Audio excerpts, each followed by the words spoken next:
In this video, I'm going to show you how to fix Black Ops 2 not launching.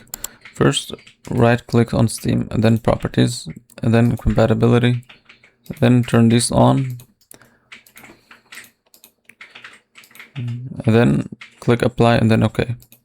Open Steam.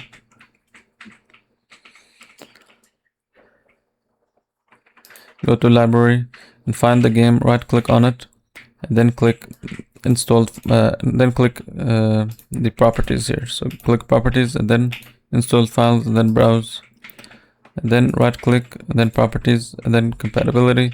So here you will right click on blackops.exe.